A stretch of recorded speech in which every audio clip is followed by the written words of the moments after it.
तो अगर तुम्हें लगता है कि मैं सिर्फ लिखता हूँ लड़कियों के बारे में, प्रेम के बारे में, श्रृंगार रस के बारे में, तो कहीं ना कहीं तुम गलत हो, बहुत ही ज़्यादा गलत हो। तो तुम्हें ये महसूस कराने के लिए तो नहीं, पर मेरे पास कोई ऑप्शन नहीं है, तुम्हें बताना ही होगा मुझे इस कविता के ज़रिए, जिसका नाम है पूस की लाश।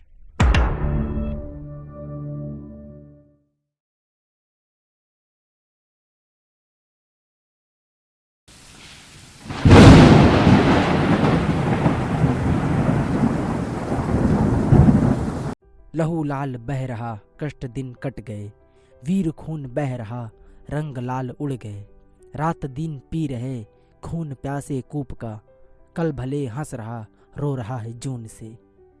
आंसू मात्र जिंदा है, होठ सूख भी गए, लठ खाट पे गिरी, लाश पूस के लिए। जर्र थर्र हो गए, स्याह की ठगमार से, कश्त की ताल में छेद छोटे हंस रहे। आसमां में ताक के आंध भी रो रहे, रूठ की कड़क भली चंद कौड़ी के लिए। चांदनी के नखरे भारी किसी पे ना पड़े, चांद रात की दिन सूरज के हों भले। चांद रात की दिन सूरज के हों भले। लार चू पड़ी है टुकड़ा रोटी का हंस पड़ा, आंख की खोई चमक आज पापी पेट के लिए। शस्त्र कहीं न जग जाएं, कलम जग रही भले, दुख से सिंच रहा है पन्ना चंद आस लिए। लपट आग चीख रही है, रेशम की साड़ी जले। दर्र कानून की लाख है, पर आग एक तीली से जले। खाक तुझको कर देगी हस्ती आशाओं को लिए। विहल मन है मेरा, दूध रंग चल बसे, पाप की सिगार में रोज लाश एक जले। खटखटाना भूल कर दबे पांव रात चले, असलियत आत्मा की रोज साथ लिए मेरे। लहराए धान खेत में नए दुल्हन पे झरे, खास खड़ाऊं है नहीं पर खटक है उसकी मन चले। पथ के शूल चुन चले, फूल की गंध लिए, रात भर आंख जगी मन निराश के लिए। बल्ब रोशनी से है, रोशनी बल्ब से, कफन के टुकड़े को लाश गरीब की मरे। तलवे सन गए खून से, नाच के जो रोते हैं, नग्न बदन कौड़ी का प्यासा, रोज रोज जो बिके, शर्म की चादर में छेद।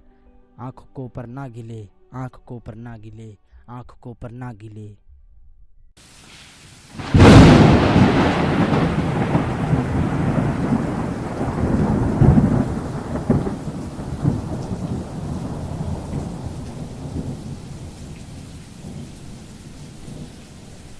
तो तुम जो भी महसूस कर रहे हो इस वक्त इस कविता को सुनने के बाद, अगर शायद हो सकता है, मे बी, हाँ, कहीं ना कहीं हो सकता है समझ में ना आई हो इसकी गहराई, इसकी बात और इसकी जो वजूद है वो तुम्हें शायद महसूस ना हुआ हो, तुम्हें समझ ना आई हो, तो एक बार फिर से सुनना।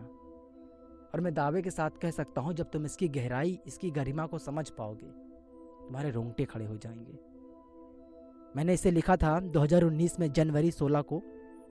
बहुत पुरानी कविता है मेरी, उतनी भी नहीं पर है पुरानी। ये तब के मेरे विचार थे जब मैंने, हाँ, कलम पकड़ना ठीक से सीख लिया था। मेरा मतलब बचपना से नहीं था मेरा। बस इतना ही कहना चाहता हूँ कि अगर तुम इसकी गहराई को नहीं समझ सकते हो तो तुम मेरी श्रृंगार रस की कविताओं को क्या ही समझते होगे।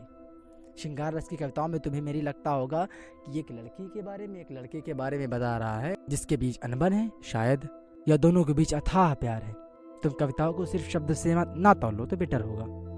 तुम कविताओं को भावनाओं से देखो, तुम गहराई समझो, खुद को रख पाओ, तब तो तुम जान पाओगे ना कि हाँ इसमें कुछ बात है। और ना तुम्हें कविताएं तो समझ में आने से रही, हाँ उसकी लाइनें तुम्हें समझ में आ जाएगी शायद। ये कविता, ये गज़ल, ये जज्बात जो लोग लिखते हैं, ये लाइनें तुम्हें बोलते हैं पर महसूस कराते हैं उसकी गहराई को। तुम रो दो वो कविता, वो गज़ल, वो बात है। तुम हंस दो वो कविता, वो गज़ल, वो बात है। तुम्हारे रोंगटे खड़े हो जाएं। अगर नहीं होता है ये सारी चीज़ तुम महसूस नहीं कर पाते हो तो इसमें कविता या कवि का दोष नहीं होता है, कहीं ना कहीं तुम्हारे ध्यान का दोष होता है। टूटे शब्दों से एक कविता नहीं बनती है, टूटे जज्बातों से कविता, गज़ल और बात बनती है। तो आज के लिए बस इतना ही। अब अगले संडे को फिर से मुलाकात होगी। तब तक के लिए ना समझ में आइए तो फिर से देख लो।